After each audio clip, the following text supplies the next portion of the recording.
I, constructed the overall like business plan Okay. and how we're gonna fund it. And they're really the ones that are gonna like build these organizations from inside.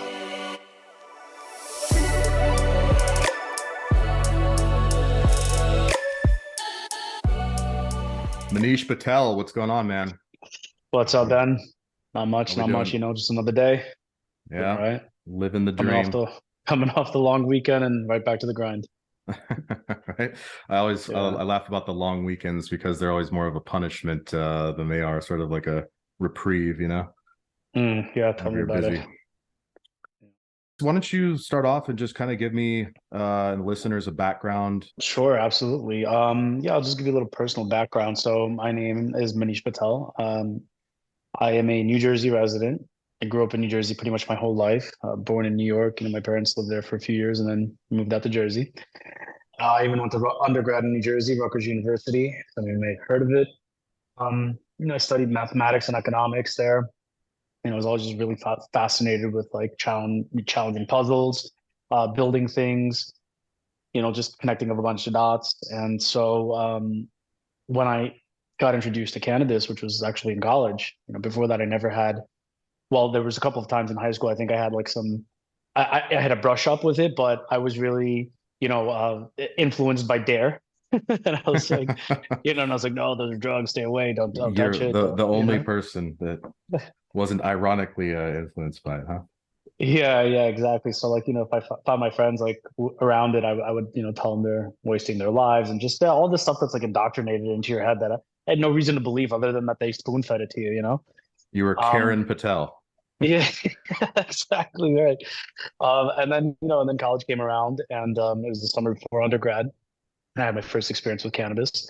One of our friends he was a small time dealer. So, he'd come over. I had an apartment on campus, and like, that last summer we were all getting to transitioning from high school over to like what's about to be, this college experience. And so I went to the campus for the first time, and it was incredible. It was just an absolute like epiphany, eye opener, like, and it happened so quickly. It happened so fast. And I was just like, wow, this is unbelievable. Everything that I have ever been told about this was a complete lie. you know? So like that was a profound moment. And as I like got ingrained into the psychology campus life, I noticed that literally everybody around us was partaking in cannabis. Right. And then at that time, we had what we called BC bud, like kind bud. I don't know if you remember that. Oh yeah. Probably came from Canada Maybe at that PC. time. Yeah, exactly. So, it was like really mellow, not like so much of that high, but like yeah, I think at that time, we were kind of like high all day and somehow still managed to like hit the gym, still managed to go to class, get good grades, right? So like literally everything that you were told about it was just a flat out lie. It Right. made music better, it made the taste of food better, and it really like it just even made your connections to people just better. Like you became part of this culture of a lot of other people your age that were accepting of cannabis and kind of had that same experience as you. And so that kept up with me like throughout my entire adult life. And here I am now, 17 years later, maybe 18 years later, but still, really dedicated to the plant and trying to take my entire like life experience with this plant, from my personal experience, the cultural experience, the business development behind it, and just trying to like take that to the next level. So, in undergrad, I got involved in the trade myself. I just saw it as an incredible opportunity, and I had a really vast network. I was from New Jersey already, so this was like state school. I just knew a ton of people, and got plugged in pretty quickly. Um, Aside from that, I had a real estate license, so like I was always interested in that. Was always interested in business in general, and cannabis was an amazing commerce opportunity. Yeah. So that continued. Yeah, I went to grad school. Oh, in undergrad, I studied economics and math. So that just continued, and I went to grad school. I went to actually law school. In another life, I probably would have been like an architect or an engineer or something with all of that math. but really, that was more about like challenging myself and again problem solving, Right. um, more so than like wanting to be like an astrophysicist or something. But went out to grad school. I was in New York City. And New York City was a totally different scene, and the cannabis scene in New York City was like, whatever we were doing in New Jersey times 10. Made a ton of new contacts, just got introduced to so much more than I had been even exposed to, in like kind of this little bubble that I lived in college.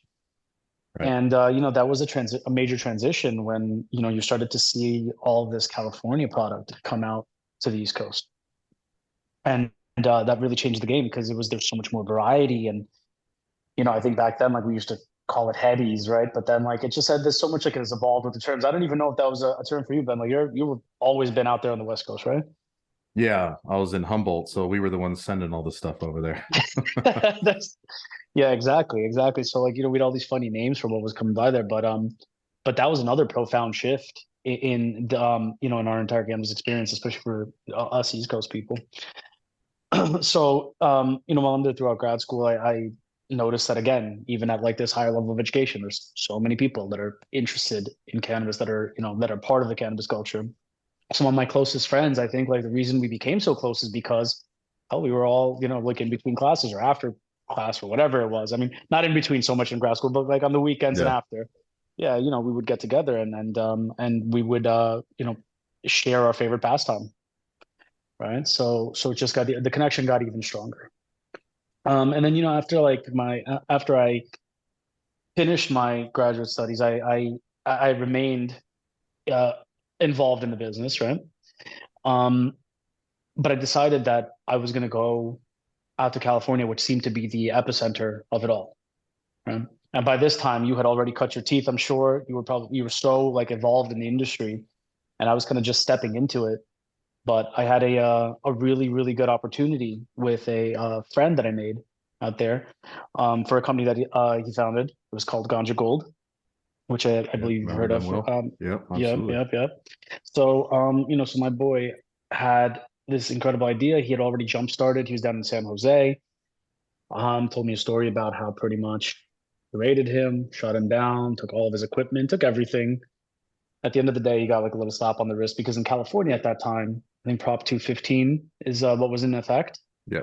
All right. So I mean, he was working under a patient caregiver collective, like a lot of people, like almost anybody who was trying to transition from just like the straight black market to, hey, okay, this is kind of legal. Let's do something, Right. Um, I mean, anyway, so like the municipality, well, I don't know if it was the county, San Jose. Anyway, they basically just wiped him out. But the idea was fantastic, and I was in a position at that time in California where I was ready and I had the ability to help him like get back to production. And so that's what we did. We set up shop. It's like we made like 1,000 square foot automotive like warehouse type deal.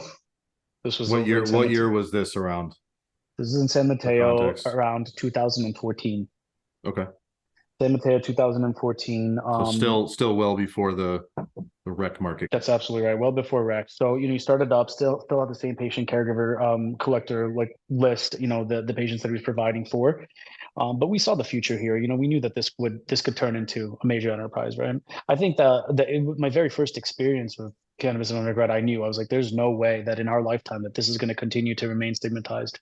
It was Right. just there's when you like saw it around you, it just seemed so natural and unlike everything that was described. It had to change, right?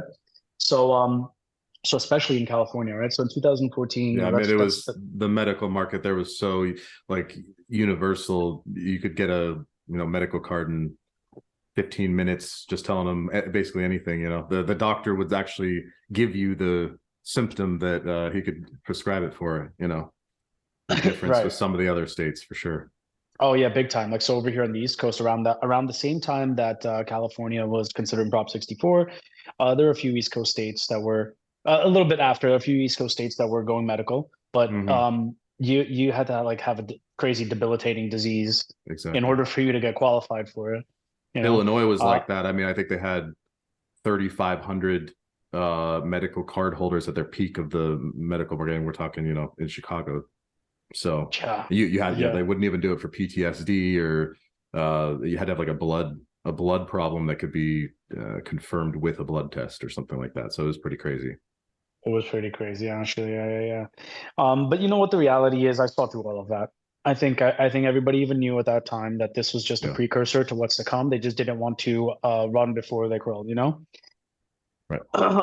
But so back to what I was saying about Ganja Gold, right? So like, that was a really good initial experience into the legal side of the industry and what that looked like and how do you navigate that. And there's just such a the regulatory environment is there's just so many uncertainties Mhm. and so much contradiction, you know? Yeah.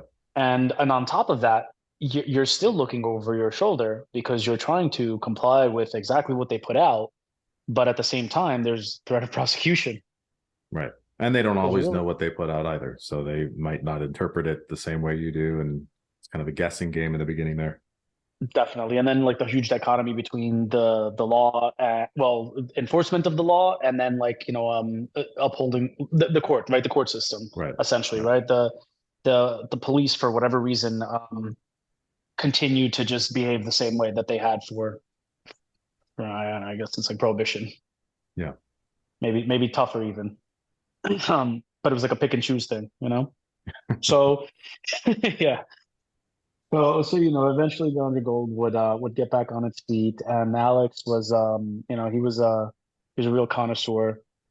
He had a great vision, and he'd build a team in order to exercise on this and to essentially take that from what was our little garage operation to a full-fledged licensed company in Oakland, which at the time was one of the friendlier places for you to launch, but also there's a 25% city tax, so it was Hmm. very expensive.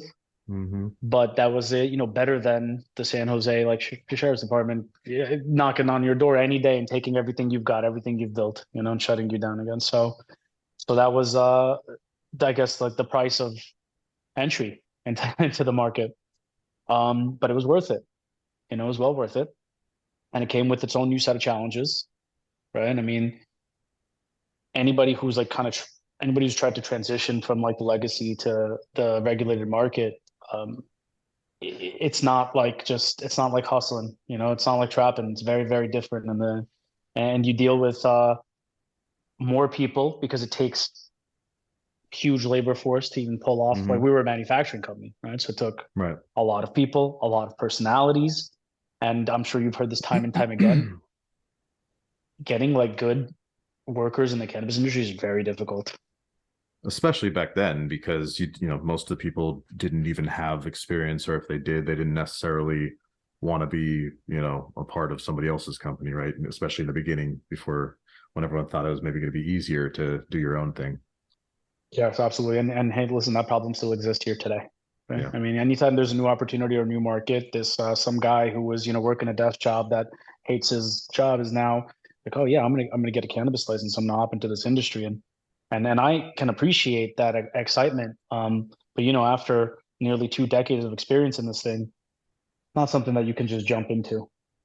Right. As an entrepreneur and even as an employee, because it sounds really attractive to like, oh yeah, I'm gonna work for a cannabis company. Right. And then you arrive there and you're like, wait a minute, this is like rotary work every day. It's like, Yeah. yes, it's actually manufacturing. Just because it's Yeah. cannabis doesn't Yeah. make it any Yeah. different The product than doesn't change what you're doing. You're just yeah. getting paid less, and you can't get a home loan. yeah, yeah, nobody cares about that W-2. Um, so there's a lot of those like challenges that we saw.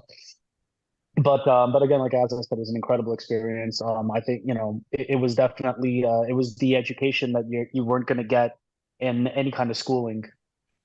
It Right. was Street uh, education, yeah, for sure. yeah, and so that set us up for well, set me up rather for a bit everything that came next. Right, so You after guys that, took you yeah, you guys took Ganja Gold public, right? yes, that's right. So yeah, and I think I was having this conversation with you a couple of weeks ago that that was a good successful exit, but it Yeah. wasn't the like true desire of what was best for the company or like what the company really wanted at the time. It was out of necessity. Mm-hmm. right? So I mean, one of the biggest challenges was even though Conjugal produced the Tarantula, which was like the number one infused pre-roll SKU in California at that time, the sales were doing great. The demand was extremely high. There was a lack of retail outlets still at that time. I think Yeah. right around the time that it went public, it was like 350 maybe retailers, give or take. The entire center of California was devoid of any shops at all, right? That's right. Fresno County was out, all the Inland Empire, everything. Sure. I mean, look, you have the largest cannabis market in the country, 40 million people, Yeah. and you can't even access it through this regulated channel. You can't even access a fraction of it, right? Right. And then on top of that, there's so much other product, unregulated product that's out there in the market that you're competing with. So it makes it very difficult. And then on top of that, now look, in the unregulated industry, you know how it works, right? Basically, the producers are getting paid. The producers are getting paid. There's no like net 90-day terms like it was with the dispensary. Right. It's all COD. And then the 90th day came and they're not paying you. And now you're like, wait a minute, okay, I have X amount of capital, right? And like, so this is what I need for the business to continue to run. If I keep giving you something on 90-day terms and you're not paying for like 180 days, how the hell are we going to continue to survive without dumping more equity into the company? You know? Well, and a lot of companies, even just carrying terms at all was like a new sort of impact to them on their cash flow they didn't have to think about before, right? So all of a sudden the same operational approach that worked before doesn't work anymore because the money that you were getting at the time of sale that you could then put into more product and everything else, now all of a sudden you've got this 30, 60, 90, or like you said, I mean, sometimes it's indefinite, sometimes you never collect. And how do you absorb that if you're still so used to kind of living, we'll call it paycheck to paycheck in a business sense, right? Yeah, It's absolutely. a very hard lesson for a lot of companies to learn, some of which probably still haven't learned it. No, for sure. And then on top of that, you have your testing requirements. Your product has a shelf life, right? Yeah. Yeah. I mean, there's so many things that happen in the unregulated market that like you just cannot get. You don't try. Forget you. You can't get away with it. You're not trying to get away with it. It's just that like it makes it that much more difficult for you to compete. You Yeah. know. Yeah. So I mean, imagine having to destroy an entire an entire batch just because either because some small like testing failure Right. or because the vendor stocked it, didn't pay you, didn't return it. Like there's so Right. many things happen, so many funny shady things happen, and then like you have to eat it at the end of the day. Yeah. Yep. So there was that. Why don't we talk about why don't we talk a Yeah. little bit about what you got going on now in New Jersey, because you have something pretty interesting that you're dealing with, and you're kind of doing it. I think it relates a little bit to what we were talking about with the challenges for folks that are in the legacy market transitioning over, and sort of the lack of sort of awareness on what that means. It's not the same thing, right? It's not the same type of business. And why do you think so many of these companies fail? And what are you doing to kind of address that with what you got going on? Okay, yeah. So so basically what I'm working on in New Jersey now is a culmination of pretty much everything I've done in my past, my entire professional career, and a very unfortunate circumstance in my life that led me to this, which we can talk about later. But it's essentially the Social Justice Business Development Fund, and this fund is geared towards empowering disenfranchised individuals in the state of New Jersey who are prioritized by the regulations in New Jersey for this new adult use cannabis market. And what it's doing, it's helping these individuals solve all of the biggest like problems that are high barriers to entry in this industry, right? And so to be involved in this industry, the two primary things that you need to have, three things. But first, you have to have real estate. And then you have to have a municipal authority. The municipalities in New Jersey control who's going to get licensed and who's not. Yes, the state issues the licenses, but they really look to the municipality to say, hey, have they met all of your requirements? And then does their application meet our requirements, right? So they're the So that's the gatekeepers. bottleneck. Yeah. So it's a open license state, but not really, because at the end of the day, you can't get it without the local approval, right? And That's having a right. building. Yeah. So the CRC will issue unlimited conditionals, but really where those conditionals go to die is do you have municipal authority, and 76% or something like that of the New Jersey municipalities have opted out, right? So that leaves very few where you can participate, and then where you can participate, they have identified zones. Let's call them green zones, right? Where they'll give you approval for real estate to run your operations. And so that narrows it down even further. And then when you get there, what you start to realize, especially in a state like New Jersey, is there's not a lot of industrial property, or like, in these zones that they've created, there's not a lot that's available for sale. And when it is available for sale, a lot of it's owned by institutional money. So you're not going to get somebody to give you a lease on that. Yeah. So it Or you're becomes going to increasing get that good old cannabis premium once they know what you're trying to do with it too. that, and this is some of the most expensive real estate in the entire country. New Already, Jersey yeah. is like one of the most densely populated states, right? It's not like California where you can find a 40-acre tract and just go build something. Right. There are places like that in New Jersey, but they're so far out. Kind of defeats the purpose as the It does. It does. And then your employee pool over there is way different than like, more urban area, right?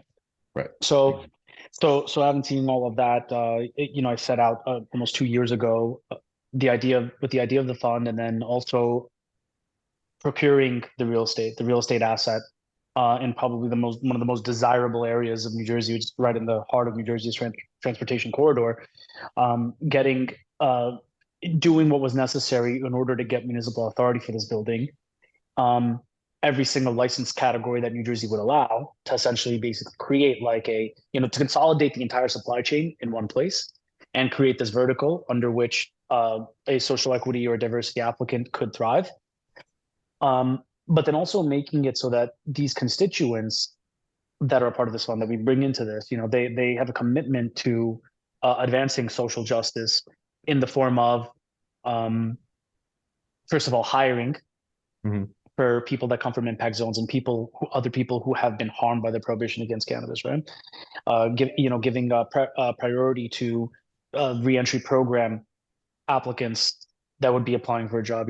Like people who are from the industry that have served time, or that have been truly negatively impacted, that want to get into the industry, giving them the opportunity.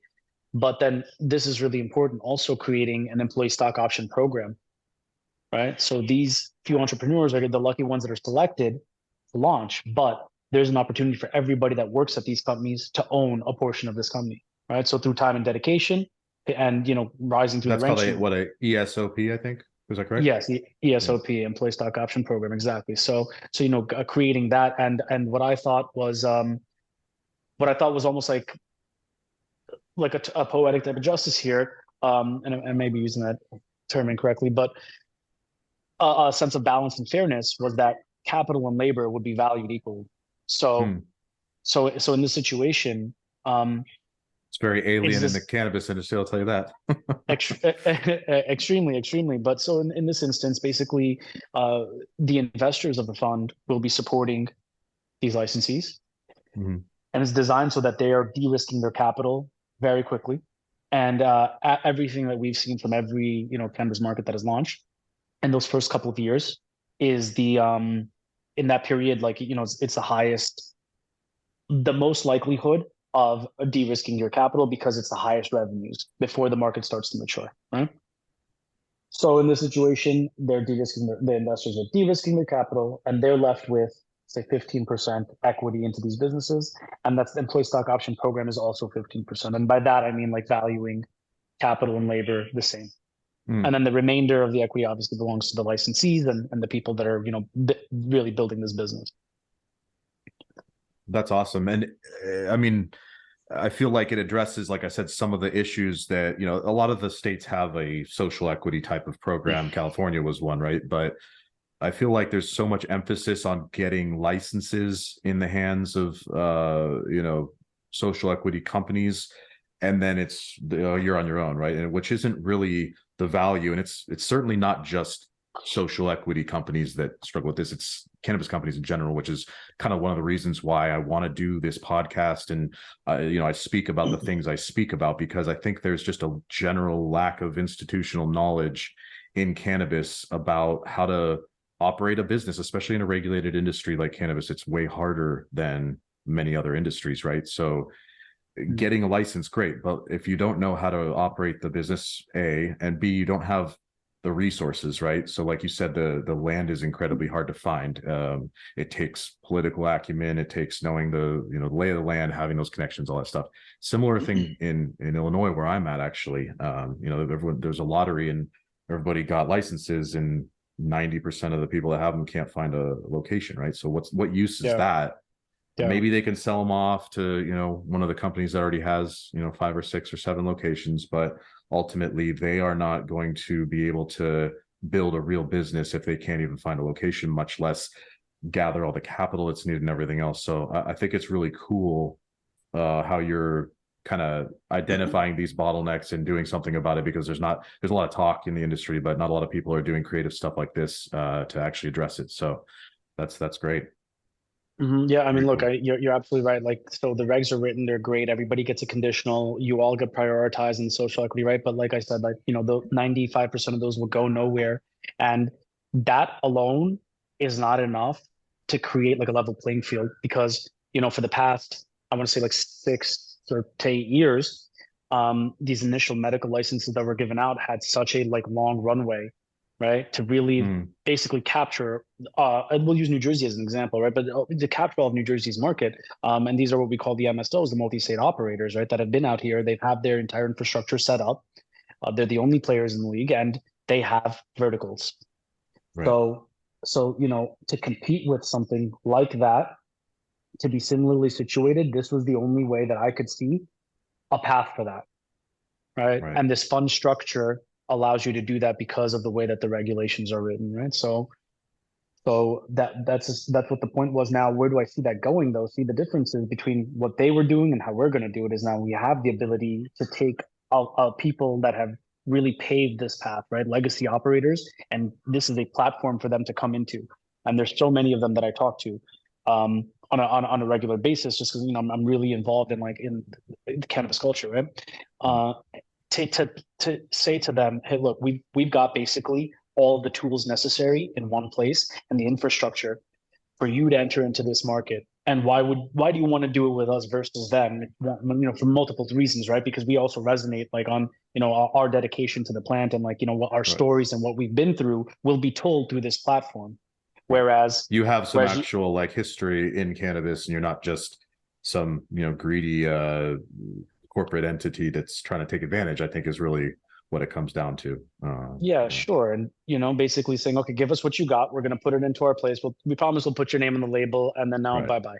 Right. you We're know, gonna put you on the deck so we can get the license, and then gonna dilute you out and kick you to the rocks I, with 10 grand and call it a day. and it's sad. I've seen that happen more times than I'd like to remember. I'm sure you have Yeah, too. You know, absolutely. Yep. Yep. And that's, essentially kind of what happened in California a lot, right? Like ultimately some municipalities would say we're only going to accept social equity licenses, or they'd have a certain subset and maybe all the other licenses were already taken. And so the big companies would literally just put up a search and find somebody that could be a puppet and tell them that, tell them what they want to hear. You're going to be this partner, you're going to this, that, and the other, but it never was the case, right? It was like, you're going to be the person that we prop up to get, because we're going to get the license hmm using you.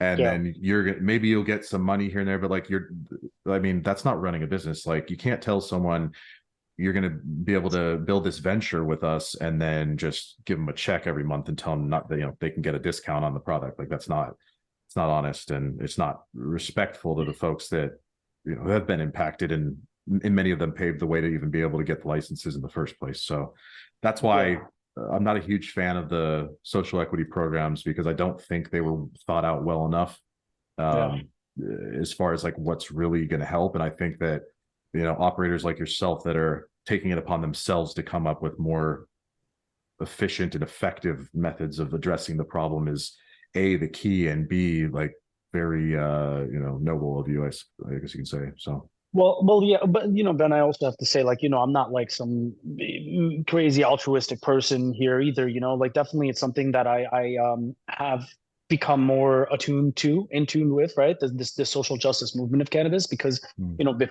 before that, um, yes, I was like deeply involved in the industry, but I was just like, I was so like business focused. I wanted to build like yeah, this massive like enterprise, and I was selfish in a lot of ways too, on my path there.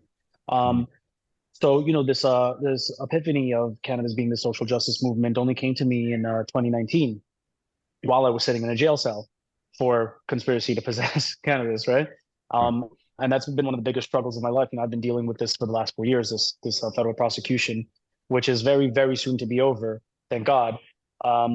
But it's but it been gives it's you been that personal perspective that many the people you're partnering with have gone through too, right? Which is a very powerful and unique thing because again, you know, you're not just coming in from the outside and making assumptions and stuff. You've had to go through the same type of thing yourself. So I think, you know, it's important to also talk about how this isn't just like a, like you said, it's not just altruistic. It's really a good business decision too, for everybody involved though, right? Like it's kind of a win-win-win, a triple win, which is Yes. always nice. So tell me a little bit about, you know, how have you sort of mitigated the risk for both yourself and the investors, maybe as well as the operators themselves? Yeah, absolutely. So first and foremost, you know, the primary operators of this major facility, which we call the Canaplex, right? It's, you know, 150,000 square foot mega facility. They are, you know, that was not something that I was like prepared to leave up to chance. It is a combination of some minority women business like titans Mhm. that I have known for well over a decade. You know, one of them is my life partner. She's one of the most brilliant people, and one of the key success factors to anything that I've you know done over the last decade, and then also a group of social equity guys who all in their own right have been monsters at you know in cannabis distribution, right? So Mhm. they totally they know the industry, they know the players, they have wide networks, and they I know that these guys are like they can execute and deliver, right? So I, you know, constructed the overall like business plan Okay. and you know how we're gonna fund it, and you know they are gonna like they're really the ones that are gonna like build these organizations from inside, right? And so I will be there to offer them this strategic advisory and give them the capital that they need, right? So now for the investors, we're mitigating the risk because again, it's not taking a chance on somebody you know new, novel, somebody who like came up with their own plan. Like the plan was created, right? The plan's been created through a huge, like tremendous effort, you know. Yeah.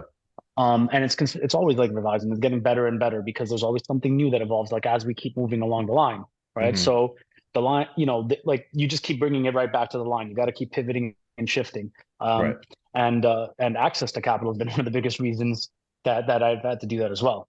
So, you know, the risk is really mitigated by first selecting the right entrepreneurs to be the leaders of these companies, and then vetting and selecting the right operator was one of the biggest components here, you know. So, who I ultimately ended up selecting as the premier operator is a man who's dedicated his life to this. You know, it started back like almost like 20 years ago. You know, his wife had an epileptic seizure and nothing was working for her.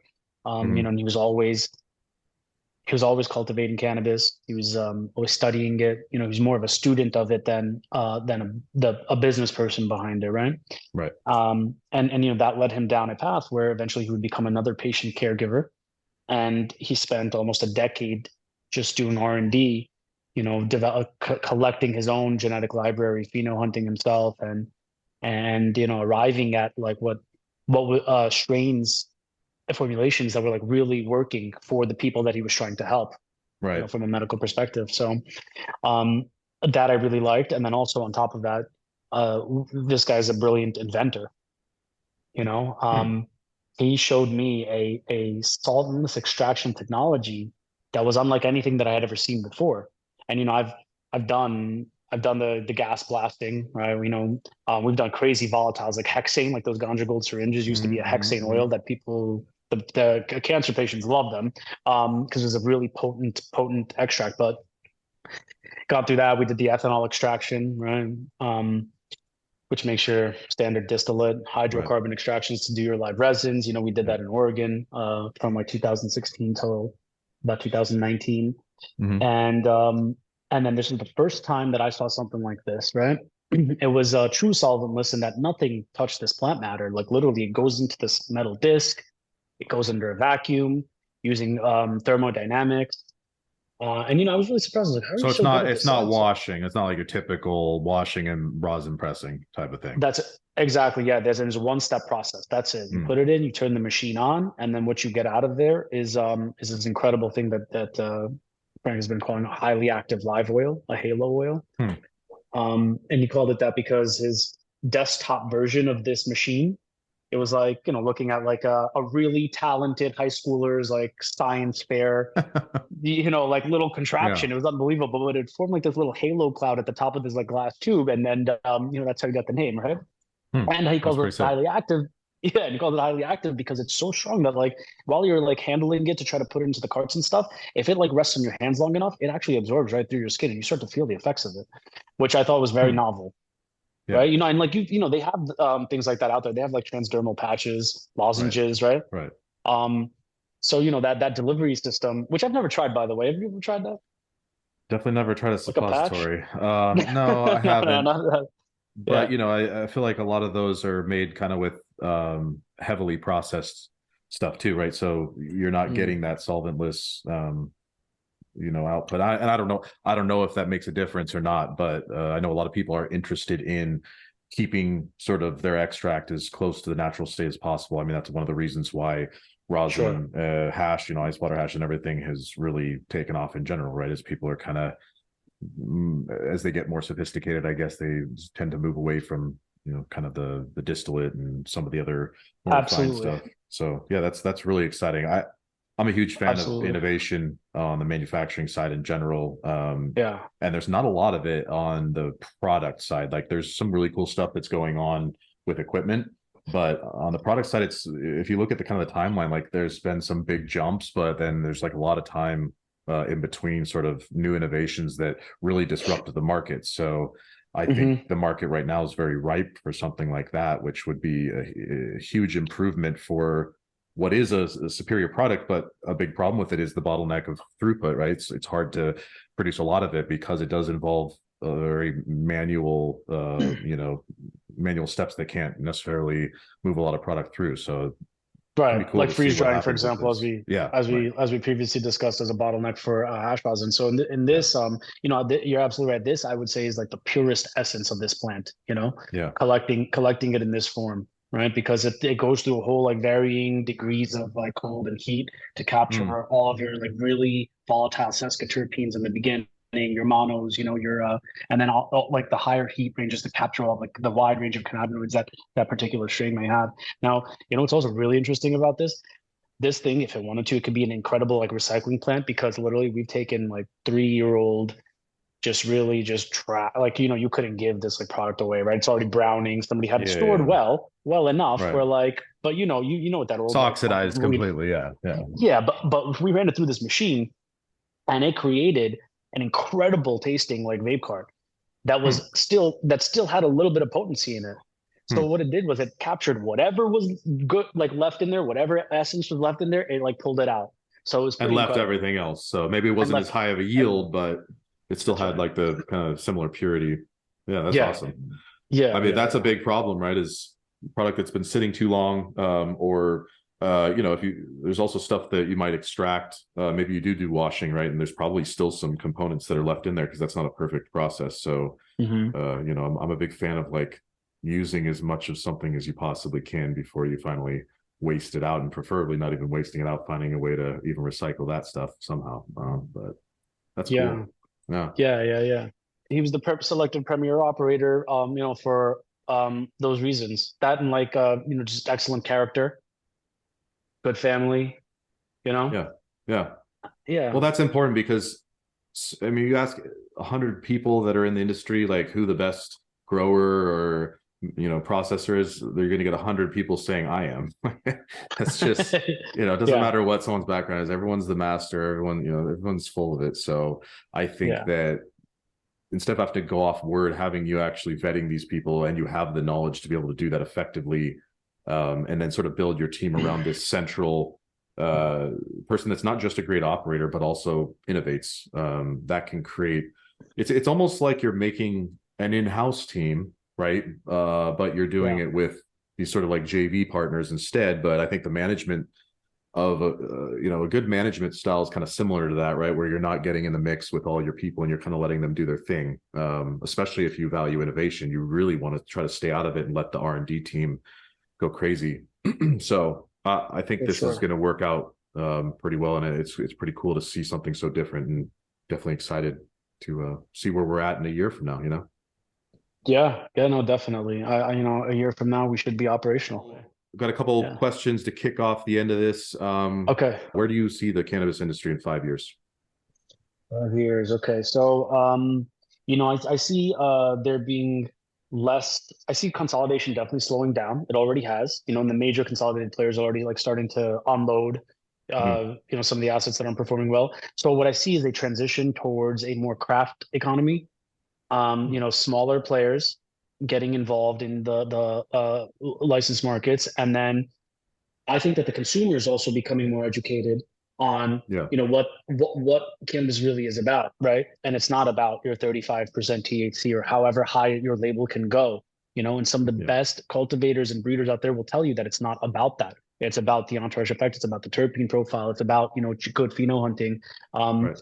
And then, you know, the anywhere like a 16 or a 17. And you know, again, you know, the percentage is not even important. It's about like a Right. combination of everything that's in that specific strain that's Well, going it's to be the like when most you were talking therapeutic for about you. back in the day when we were smoking, the BC bud or whatever. No one knew what the potency was, and some of the best highs I ever had were in high school, and I guarantee that stuff wasn't in the 30s. It was like you said, it was probably Absolutely. 16, 17, and it had a good terpene profile. And I mean, it's Yeah, just funny how things have sort of gotten skewed so much. And for a lot of sure. it's bullshit anyway, because it's literally the labs that are, conflating the numbers, right? And Yeah, absolutely. And you know, a lot of the major producers I even talk to say like there's a really good sweet spot about like where you're going to get your best production at scale. And mm, once you go over that, yes, you're getting more yield, you know, and maybe your cost is going down, but you're sacrificing quality, right?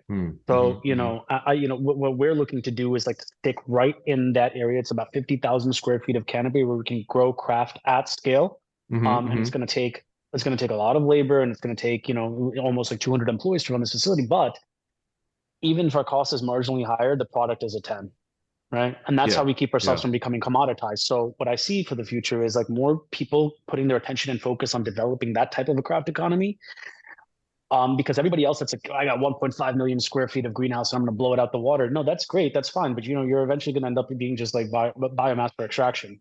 yeah, Um, yeah. and I've seen that happen in every other state. You know, like, wow, why is it going to be any different here? Right. You just become commoditized, right? So that's where I think I see the industry. I do think federal prohibition will lift, but also then I thought the same thing 5 years ago. Five Yeah. years ago, my exit plan for today had that like plan, you know, worked out was that, yeah, we'll be like, I don't know, we'll get Well, swallowed I up think by, we all thought that. Yeah. I mean, yeah, by some when I private look back at equity. our initial business plan back from 2016, it definitely didn't involve us, still being under prohibition today. I'll tell you that. Right. What's your favorite business book? You know, God, I've read so many that okay, I'll just tell you like right now what's really resonating with me is Mm, Ray Dalio's principles because I'm looking to love build that a book. massive organization. And Yeah. so for anybody who's looking to build an organization, you know, this book I think is like is an absolute must read. Um, for people who don't know, Ray Dalio is probably the most successful like hedge fund um, manager. You know, I think Bridgewater, right? of our time, Bridgewater Capital. Yeah, Yeah. absolutely. You know, and that he built an organization that outlived him, and Yeah. that will continue to outlive him because of the principles that are like discussed in this book. So that's really important. And then what really I've been listening to again on repeat, and I read this maybe this is like my third like round of reading it is the 48 laws of power. And it's not because I'm a person that's like pursuing or chasing power necessarily, but what I'm finding is that I'm meeting all of these personalities in what I'm trying to do, which is level up big time, that Mm, are in that world of like power, right? And like, you know, in that hmm. mindset, and dealing with those types of people is new. And how So to you're like reverse engineering it in a sense. exactly, exactly. So, Yeah. you know, and I'm learning a new lesson with every, you know, every other like law that I read from the book that is applicable now to what I'm trying to do. So I Yeah. would say that's That's always the best. Yeah. yeah, so that's I would say my favorite book, you What know? what's your favorite cultivar? Man, okay. So my favorite cultivar currently is one of our own. It's actually called Flurricane. Okay. Yeah. I am you know, I my all-time favorite is like an original Kush, like an original Hindu Kush, right? I'm a big fan of that like very sedative like body high because Hmm. my brain is already moving at a million miles an hour. I don't really need, you know, what they classify as sativas. Now, first of all, I think the sativa indica labeling is just total, you know, bull. I think it's Yep. lazy, Agreed. very lazy Yep. marketing. There's all strains are I think have certain properties that are then amplified by the terpene profiles of those, right? And so you just follow your nose, you can never go wrong. And I tend to be attracted to like the more heavier. Well, it's also personal, right? Like Yeah. that was one thing that we had to learn the hard way when we tried to go into like sort of an effect-based product line. Is the problem is just because it's energizing to me doesn't mean it's going to be energizing to you. It might be the opposite. And so I think that what there is consistency between what a particular terpene profile does for you. And there's actually a lot of research going on right now, sort of validating some of these theories about that. So that's interesting. What do you do outside of cannabis? What are some of your hobbies? You know, this is it's gonna sound super lame, but like honestly, business is like a hobby to me. I know, like, you know, it sounds like work, but that's like I said, I like solving puzzles. So like it doesn't even have to be my own. If somebody just starts sitting down and talking to me about theirs, I will be so engaged because Yeah. like immediately my wheels start clicking. So you know, business planning, like for me, is a hobby, evaluating businesses. And then aside from that, I mean, I like to ski. I'm an avid skier, so you know, Okay. any ski season, as much as I can get out there, I want to. I spend a lot of time at Lifetime. Lifetime is my hobby. Oh yeah, me Lifetime too, man. Athletic, you know, love it Where's your there. favorite ski slopes? Definitely West Coast. I would say Vail is like hands down one of my favorite places to continuously revisit. Whistler Blackcomb was great. Really, also on the East Coast, I really like Mont Tremblant. Hmm. Mont Tremblant has really nice skiing. And also like this really cool French village that just it transports you to a different place. There you go. Yeah, that's Yeah, awesome. yeah, yep, yeah. Where can we find more about you and what you got going on? Absolutely. Socialjusticebusiness.com is a great place to learn a lot about what the Social Justice Fund is doing. You can find me on LinkedIn. I'm not on any other social media. It's too much of a distraction, but I am on LinkedIn. That is the center of the cannabis social media world. Yeah, So you can definitely 100%. find me there. Just search Manish Patel, Social Justice Business Fund, and you'll see me there. Beautiful. And I'll put links in the show notes too to your profiles so people can get in touch with you there as well. Sounds great. Ben, thank you so much for your time. Yeah, Thanks for doing you this too, today. Manish. Absolutely. All right. Total pleasure. Chat with you later. All right. Bye.